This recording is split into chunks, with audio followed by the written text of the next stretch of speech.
മദീനയിലെത്തി നബി സല്ലല്ലാഹു അലൈഹി വസല്ലമ തങ്ങൾ രണ്ട് വിശ്രുതമായ കുടുംബം ഔസ് ഖസ്റജ്, ആ രണ്ട് കുടുംബത്തെ ഐക്യപ്പെടുത്തി. അവർക്ക് ഒറ്റ പേര് വെച്ചു, അൽ അൻസാർ എന്ന പേര് വെച്ചു. വലിയ ഐക്യമാണ് കൊടുത്തത്. ഭിന്നിച്ചു നിൽക്കുന്ന ആളുകളൊക്കെ നബി സല്ലല്ലാഹു അലൈഹി വസല്ലം ഐക്യത്തിലാകും. എത്ര കുടുംബങ്ങൾ, ആ കുടുംബത്തിലൊക്കെ സുൽഹിന്റെ ഐക്യത്തിന്റെ ചർച്ചക്ക് തങ്ങൾ പോയിട്ടുണ്ട്. ഒരു കുടുംബത്തിന്റെ ഐക്യത്തിന്റെ ചർച്ചക്ക് നിന്നിട്ടാണ് ളുഹ്ർ നിസ്കാരത്തിന് ശേഷമുള്ള സുന്നത്ത് നിസ്കാരം വരെ നബി തങ്ങൾക്ക് ഖളാ ആയത്. പിന്നെ ആ സുന്നത്ത് നിസ്കാരം അസറിന്റെ ശേഷം തങ്ങൾ നിർവഹിച്ചു. അപ്പൊ ആ ചർച്ചയ്ക്ക് എത്ര വലിയ പ്രാധാന്യം കൊടുത്തു. അതൊക്കെ ഉണ്ടാക്കി ജനങ്ങൾക്ക് ഒരുമയൊക്കെ കൊടുത്ത്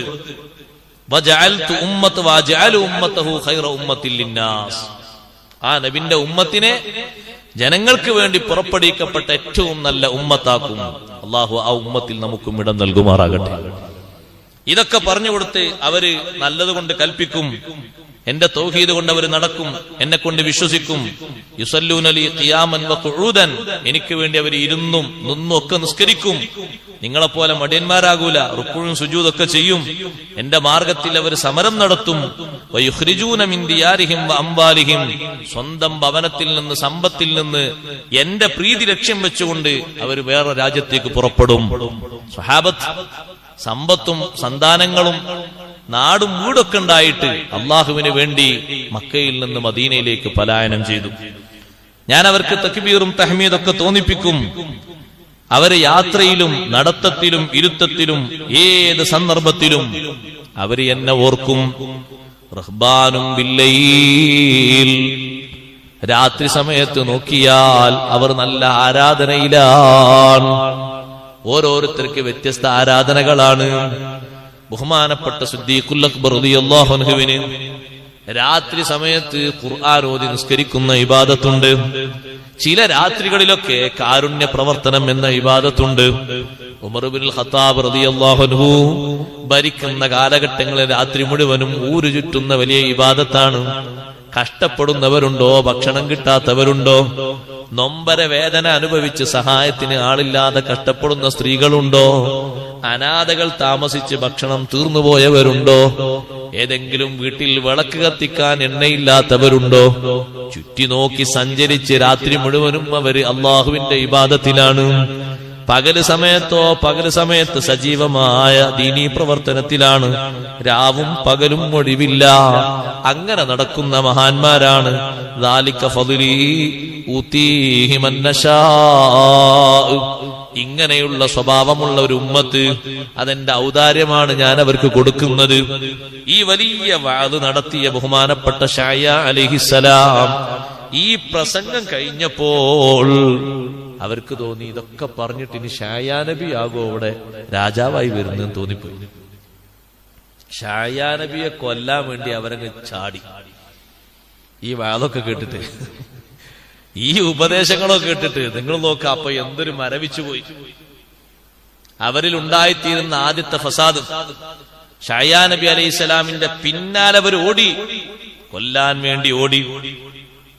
ഓടി മഹാനവറുകൾ ഒരു സ്ഥലത്തെത്തിയപ്പോ ഒരു മരം, ആ മരം മഹാനവറുകൾക്കങ്ങ് പിളർന്നു കൊടുത്തു. മരത്തിന്റെ ഉള്ളിലേക്ക് ശഅയ നബി അലൈഹിസ്സലാം പ്രവേശിക്കുന്നു. അതിന്റെ നടുവിൽ അവര് വാള് വെക്കുന്നു. ശഅയ നബി അലൈഹിസ്സലാമിനെ അവര് നടുവിലായി മുറിക്കുന്നു.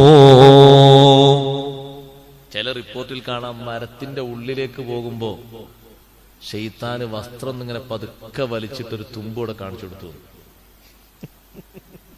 ഇബ്ലീസേ, വസ്ത്രത്തിന്റെ ചെറിയൊരു തല കണ്ടാൽ ആള് ഇതിന്റെ ഉള്ളിലുണ്ടെന്ന് മനസ്സിലാവുമല്ലോ. അപ്പൊ ഒരു ചെറിയ തുമ്പിന്റെ ഭാഗം പുറത്തേക്ക് കാണിച്ചു കൊടുത്തു. അപ്പൊ ആ അടയാളം വെച്ചിട്ട് തെരഞ്ഞിട്ട് കാണാവുന്നപ്പോ, ആ ഇതാ തുണി കാണുന്നുണ്ടല്ലോ, ഇതിന്റെ ഉള്ളിലുള്ള ആള് അങ്ങനെ നടുവിലുണ്ട് കീറി. എത്ര വലിയ ഫസാദ അവർ ചെയ്ത്. അങ്ങനെ അവർ ജീവിക്കുമ്പോ, നബിയെയും കൊന്നവർ ജീവിക്കുന്ന സമയത്ത് അവർക്ക് അല്ലാഹു തആല പിന്നെ പകരം കൊടുത്ത രാജാവ് നാശിഅത്ത് ബിനു അമ്മൂസ്. പെണ്ണല്ല, ആണാണ്. നാശിഅ നമ്മൾ കേൾക്കുമ്പോ തോന്നും പെണ്ണാണ്, പേരങ്ങനെ ആയതുകൊണ്ട്. പേരങ്ങനെയൊക്കെ ഉണ്ടാവും. നാശിഅത്ത് ബിനു അമ്മൂസ്. പിന്നെ അവരിൽ വന്ന നബിയാണ് ശഅയ നബിക്ക് ശേഷം അർമിയ അലൈഹിസ്സലാം. അർമിയ അലൈഹിസ്സലാം കിട്ടില്ലേ? അങ്ങനെ നബി അർമിയ നബി അലൈഹിസ്സലാം.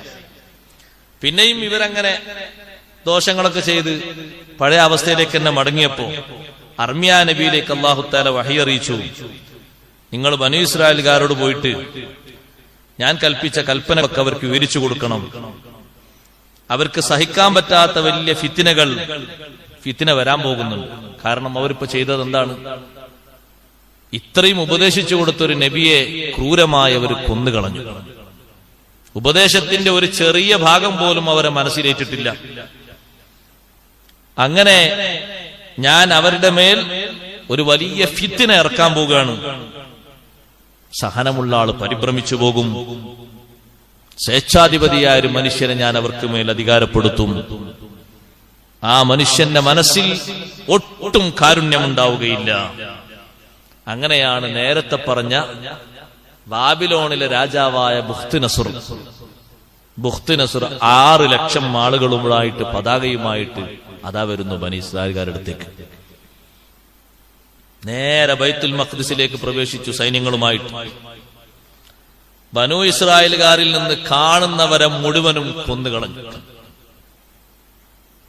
അവർക്ക് അല്ലാഹു തആല ഫസാദിന് കൊടുത്ത ശിക്ഷയാണ്.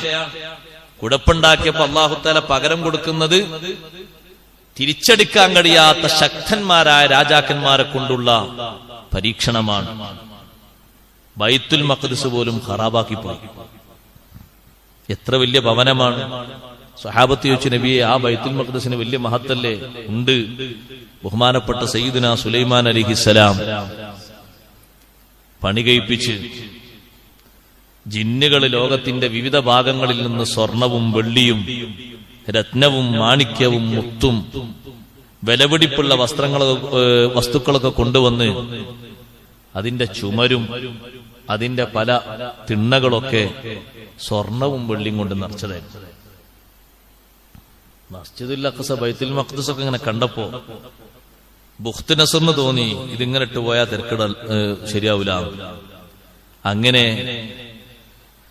1,70,000 ആളുകളെ ഉപയോഗപ്പെടുത്തിയിട്ട് അവിടുന്നുള്ള മുത്തും വെള്ളിയും സ്വർണവും ഒക്കെ ബാബിലോൺ കയറ്റി. ബൈത്തുൽ മഖ്ദിസ് തന്നെ ഖറാബാക്കി കൊണ്ടുപോയി. ബനൂ ഇസ്രായേൽകാരായ ആളുകളെ, ആ ആളുകളിൽ നിന്ന് ഒരുപാട് ആളുകളെ പിടിച്ചുകൊണ്ടുപോയി അവരെ അടിമകളാക്കിയിട്ട് വല്ലാതെ ക്രൂശിച്ചു. എത്ര വർഷം? 100 കൊല്ലം. ചെറിയ പരീക്ഷണമൊന്നുമല്ല. ഇതിനെ സംബന്ധിച്ചാണ് അള്ളാഹു പറഞ്ഞത്, ഫൈദാ ജാഅ വഅദു ഉലാഹുമാ ബഅസ്നാ അലൈക്കും ഇബാദൻ ലനാ ഉലി ബഅസിൻ ശദീദ്. ആദ്യത്തെ ഫസാദ് ഉണ്ടാക്കിയാൽ പ്രതിരോധിക്കാൻ കഴിയാത്ത നല്ല ശക്തിയുള്ള അടിമകളെ നിങ്ങളുടെ മേൽ നാം അയക്കും. നിങ്ങളെ വീട് അവര് തെരഞ്ഞു പിടിച്ച് പരിശോധിച്ച് വീടിൽ നിന്ന് തമ്പടിച്ചിരിക്കുന്ന ആളുകളൊക്കെ ഇറക്കിക്കൊണ്ടുപോകും. നിങ്ങളുടെ സർവ്വ സ്വത്തും സമ്പത്തും അവർ കീഴ്പ്പെടുത്തും. വകാന വഅദൻ മഫ്ഊലാ. ഇത് ചെറിയൊരു വാക്കല്ല, നിറവേറ്റപ്പെടുന്ന, പ്രാവർത്തികമാക്കപ്പെടുന്ന ഒരു വാഗ്ദാനമാണിത്. അങ്ങനെ ബുഖ്തിനസർ കൊണ്ടുപോയി. ബുഖ്തിനസർ അങ്ങനെ തന്റെ അധികാരത്തിൽ ഈ പാവങ്ങളെങ്ങനെ അടിമപ്പണി എടുപ്പിച്ച് അവരെ സ്വത്തും സമ്പാദ്യമല്ലേ കൊണ്ടുവന്നിരിക്കുന്നത്. എത്രയാണ്?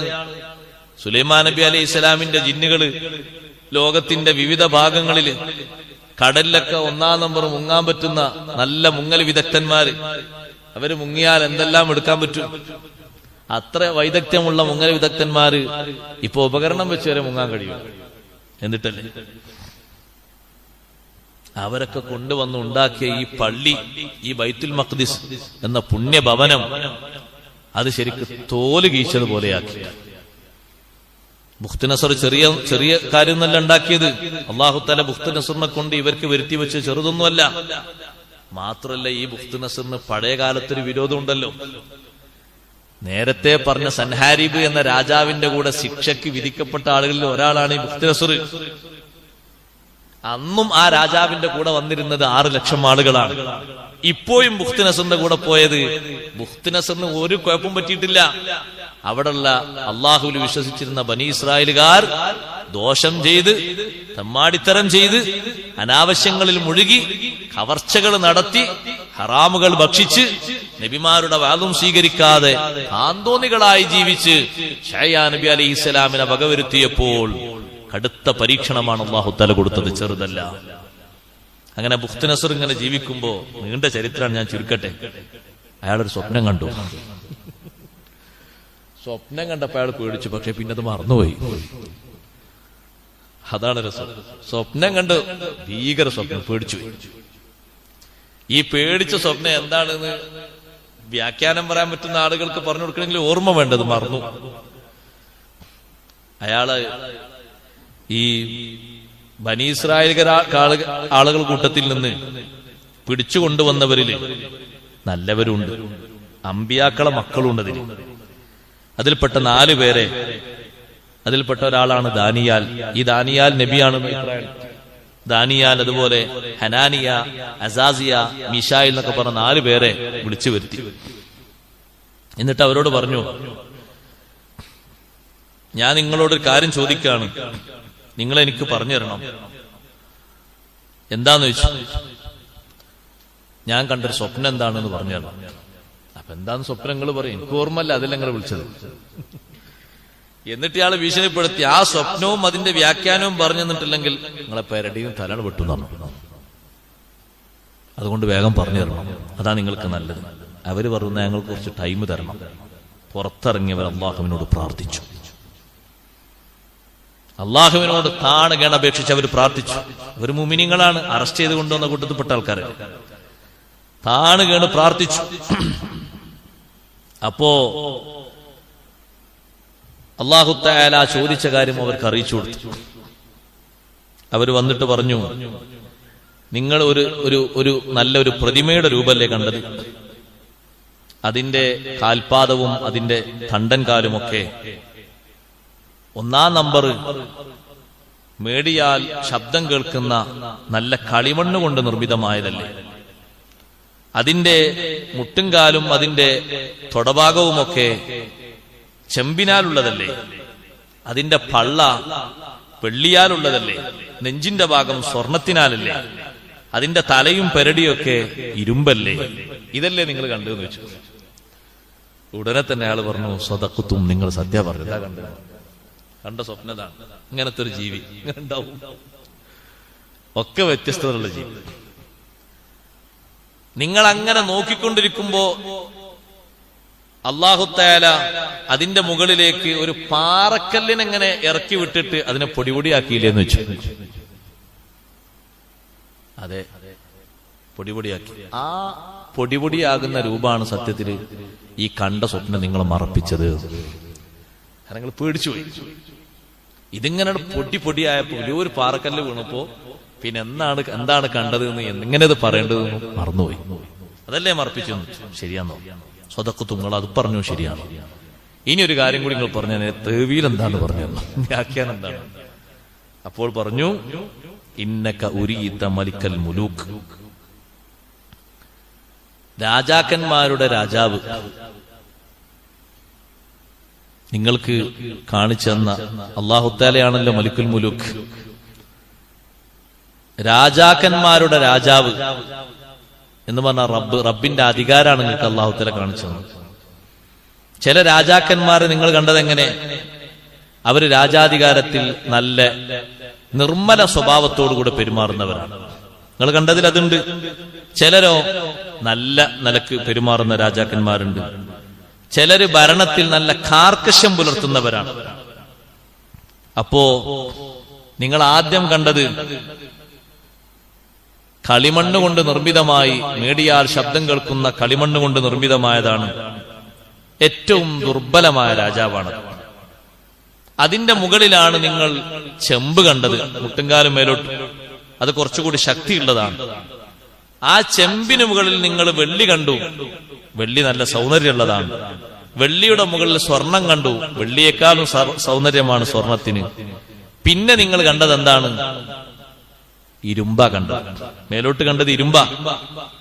ആ ഇരുമ്പ് മുൽക്കുക്ക, നിങ്ങൾ അധികാരം. നിങ്ങൾ അധികാരപ്പ് ഇരുമ്പ് മോഡലാണ്. നേരത്തെ പറഞ്ഞതിനേക്കാളും വളരെ കൗരവവും ശക്തിയുള്ളതാണ്. വസ്സഖ്റത്തുല്ലതീ റഅയ്ത, നിങ്ങൾ കണ്ട പാറക്കല്ലില്ലേ, അത് അല്ലാഹു തആല മുകൾ ഭാഗത്ത് നിന്ന് ഒരു നബിയെ പറഞ്ഞയക്കുന്നുണ്ട്. അല്ലാഹു തീരുമാനിച്ചിട്ടുണ്ട്. ആ നബി വന്നാൽ നിങ്ങളുടെ അധികാരമൊക്കെ പൊടിപൊടിയായി പോകും. ഇപ്പൊ ഈ കോലക്കേടാക്കി കാണിച്ചു കൊടുത്തതൊക്കെ വിവിധ കോലങ്ങളായി കൊടുത്തതൊക്കെ ഇയാളെ വിവിധ സ്വഭാവങ്ങളും രൂപങ്ങളുമാണ്. ഇയാളെ ഭരണത്തിന്റെ തുടക്കം, പിന്നെ കുറച്ചുകൂടി കഴിഞ്ഞപ്പോ ഇതേ ഒരു സ്വഭാവം അങ്ങനൊക്കെ ഉണ്ടായിരുന്നു ചില വിഷയങ്ങളിലൊക്കെ. പക്ഷെ അവസാനം തകർച്ചയാ വരാൻ പോകുന്നത്. ഇത് കേട്ടപ്പോ രാജാവ് ബുഖ്തുനസർ എന്ന രാജാവിന് ഭൂമിയിലുള്ള ആൾക്കാരുടെ മേലൊക്കെ എനിക്ക് അധികാരം ഉണ്ടായിട്ട് എന്നെ നശിപ്പിക്കാൻ മേൽഭാഗത്തുനിന്ന് ഇനി ഒരു തീരുമാനം കൊണ്ടൊരു നബിയെ പറഞ്ഞയക്കുന്നു. അപ്പൊ അനുയായികളോട് പറഞ്ഞു, ഖദ് മലക്തുൽ അർള, ഞാൻ ഭൂമിയിലെ രാജാവാണ്, അതുകൊണ്ട് നിങ്ങൾ എനിക്കൊരു കാര്യം തരണം. എന്താ കാരണം? ആകാശത്തിലേക്ക് എനിക്കൊന്ന് കയറി നോക്കാം. എന്തിന്? ആകാശത്തിന്റെയും അധികാരം കിട്ടുമോ നോക്കാൻ. ധിക്കാറാണിത്. എനിക്ക് മുകളിലേക്കൊന്ന് കയറി നോക്കണം, എന്നിട്ട് അവിടെ ഉള്ളവരൊക്കെ ഒന്ന് ഭരിക്കാൻ പറ്റുമോ നോക്കണം. അള്ളാഹു ആ ബുഖ്തുനസറിനെ നശിപ്പിച്ചത് എങ്ങനെയാണ്? ബുഖ്തുനസറിന്റെ ശരീരത്തിലേക്ക് ചെറിയൊരു കൊതുക്, ചെറിയൊരു പ്രാണിയെ അള്ളാഹു തആല വിട്ടു. ആ പ്രാണി മൂക്കിന്റെ ദോരത്തിലൂടെ അങ്ങ് കയറിപ്പോയി. തലച്ചോറിന്റെ ഏറ്റവും തുടക്ക ഭാഗത്ത് കടിച്ചു പിടിച്ചു.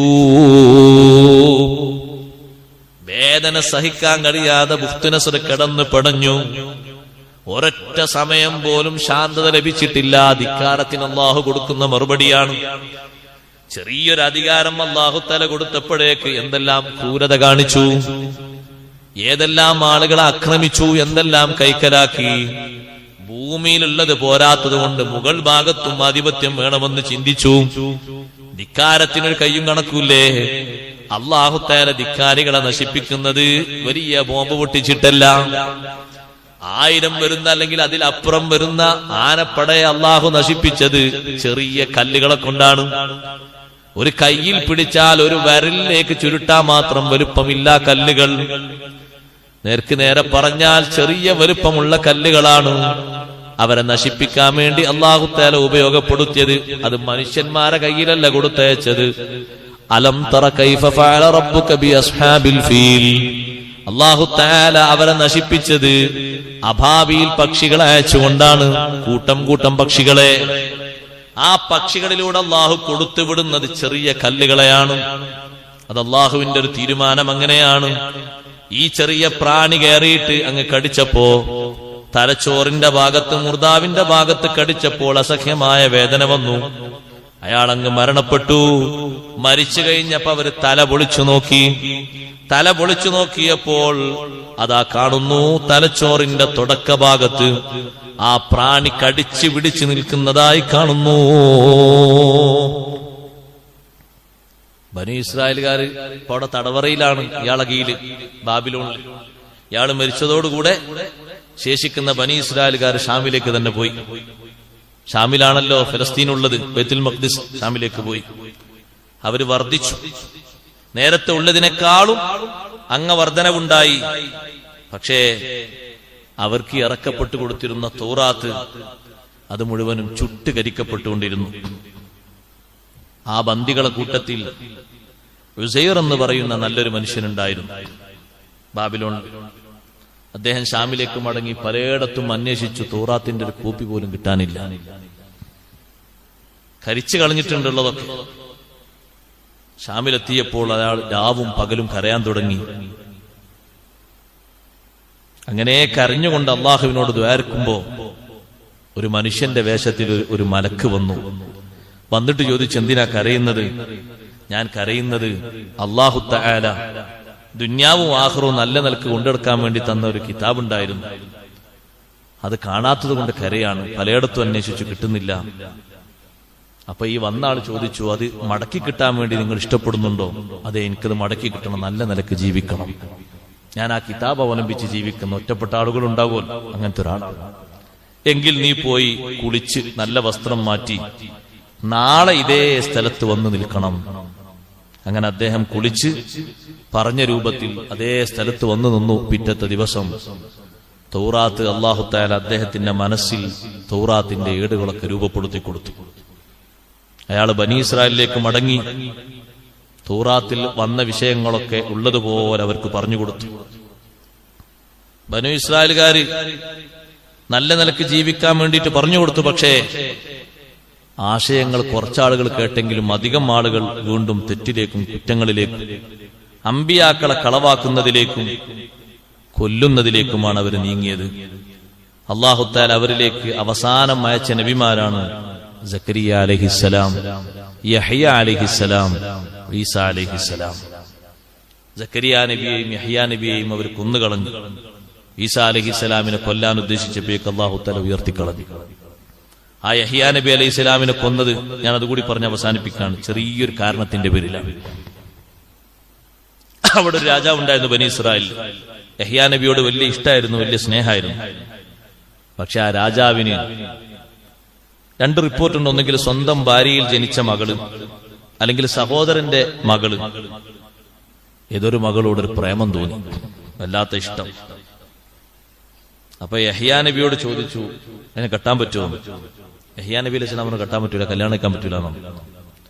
കല്യാണം കഴിക്കാൻ പറ്റൂല എന്നുള്ള വിവരം ഈ പെണ്ണിന്റെ ഉമ്മ അറിഞ്ഞു. ഈ കുട്ടിയെ രാജാവ് കല്യാണം കഴിക്കൂല. അപ്പൊ ആ പെൺകുട്ടിയുടെ ഉമ്മ ഒരു തന്ത്രം പ്രയോഗിച്ചു. യഹ്യ നബിയോടുള്ള വിരോധം കാരണം രാജാവ് ഇരിക്കുന്നിടത്ത് തന്റെ മകളെ നല്ല വസ്ത്രം ധരിപ്പിച്ച്, പട്ടുവസ്ത്രം ധരിപ്പിച്ച്, ആഭരണങ്ങളൊക്കെ ധരിപ്പിച്ച് പറഞ്ഞയച്ചു.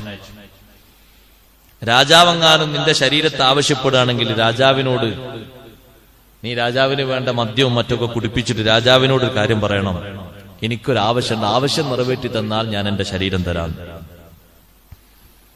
എന്താണ് ആവശ്യം എന്ന് ചോദിച്ചപ്പോ പറഞ്ഞു, ഒരു തളിക കൊടുത്തിട്ട് ഈ തളികയിൽ യഹ്യ നബിന്റെ തല എടുത്തു കൊണ്ടുവരണം.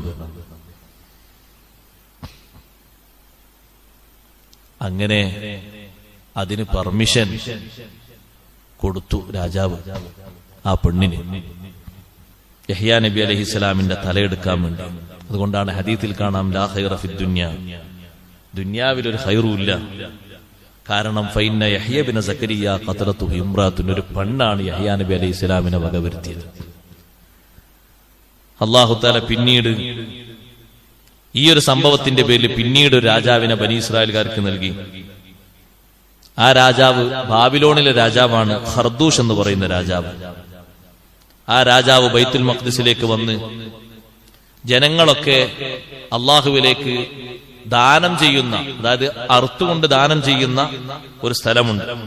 ആ സ്ഥലം നോക്കുന്ന സമയത്ത് രക്തം ഇങ്ങനെ തിളച്ചു മറിയാണ് അവിടെ. ആളുകളോട് ചോദിച്ചു, എന്താ ഈ രക്തം ഇങ്ങനെ തിളച്ചു മറിയുന്നത്? അപ്പൊ അവര് പറഞ്ഞു, ഇത് ഞങ്ങൾ കുറെ മൃഗങ്ങൾ ഇവിടെ ബലിദാനം ചെയ്തതുകൊണ്ട് അള്ളാഹു ഞങ്ങളിൽ നിന്ന് സ്വീകരിച്ചിട്ടില്ല. സ്വീകരിച്ചാൽ ഇങ്ങനെ തിളച്ചു മറിയൂല, സ്വീകരിക്കാത്തത് കൊണ്ടുള്ള അടയാളാണ് തിളച്ചു മറിയാൻ. പഴയ കാലത്ത് അങ്ങനെ ചെറിയ അടയാളങ്ങളൊക്കെ ഉണ്ട്. വനീമത്ത് സ്വത്തൊന്നും ആർക്കും എടുക്കാൻ പറ്റൂല. മുമ്പൊന്നും വനീമത്ത് സ്വത്ത് അള്ളാഹു ഹലാലാക്കി കൊടുത്തത് ഈ ഉമ്മത്തിന് മാത്രമാണ്. നബി സല്ലല്ലാഹു അലൈഹി വസല്ലം ഈ ഉമ്മത്തിനും, മുമ്പുള്ള നബിമാർക്കൊന്നും ഹലാലല്ല. വനീമത്ത് സ്വത്തൊക്കെ മരുഭൂമിയിൽ ഇങ്ങനെ കൂട്ടിയിടും, മേൽഭാഗത്തുനിന്ന് ഒരു തീ വന്ന് അതങ്ങനെയാണ് കൊണ്ടുപോകും. എന്തെങ്കിലും അവിഹിതം നടന്നിട്ടുണ്ടെങ്കിൽ പൊക്കി വെച്ചതോ കട്ടുവെച്ചതോ ഉണ്ടെങ്കിൽ തീ ഇങ്ങനെ വന്ന് തൊടാതെ പോകും. അപ്പോ നേതൃത്വം നൽകിയ നേതാവിന് നബിക്കറിയും എന്തോ ആരോ കട്ടെടുത്ത് വെച്ചിട്ടുണ്ട്. അപ്പൊ അത് കൊണ്ടുവന്നിടാൻ പറയും. കൊണ്ടുവന്നിടുമ്പോ വീണ്ടും തീ വരും, അതങ്ങനെ കൊണ്ടുപോകും. അങ്ങനെ പഴയ കാലത്തെ സ്വഭാവം. സ്വീകരിച്ചു എന്നുള്ളൊരു അടയാളം കൊടുക്കാണ്. അല്ല അള്ളാഹുത്തലാക്കി നിയമത്തൊക്കെ മേലോട്ട് കയറ്റിയിട്ട് ആവശ്യമൊന്നുമില്ല. സ്വീകരിച്ചു എന്നുള്ളൊരു അടയാളം കൊടുത്തതാണ്. അതേപോലെ സ്വീകരിച്ചിട്ടില്ല എന്നുള്ള അടയാളാണ് രക്തം ഇങ്ങനെ തിളച്ചു മറിയാം. പിന്നെയും ചോദിച്ചു രാജാവ്, എന്താണ് നിങ്ങൾ പറഞ്ഞു തരണം, എന്താ വിഷയം എന്ന് ചോദിച്ചു. ഇവര് പറയുന്നില്ല. ഇത് സത്യത്തിൽ ഇവർ ചെയ്ത വലിയൊരു ഫസാദാണ്, വലിയൊരു കുഴപ്പമാണ്. എന്താന്ന് ചോദിച്ചപ്പോ അവര് പറഞ്ഞു, ഞങ്ങൾ ഇങ്ങനെ കുറെ കാര്യങ്ങൾ ചെയ്തു, പക്ഷേ ഒന്നും ഞങ്ങളിൽ നിന്ന് സ്വീകരിച്ചിട്ടില്ല. നിങ്ങൾ എന്നോട് സത്യം പറയുന്നില്ലല്ലോ, എന്താ സത്യം പറയാത്തത്?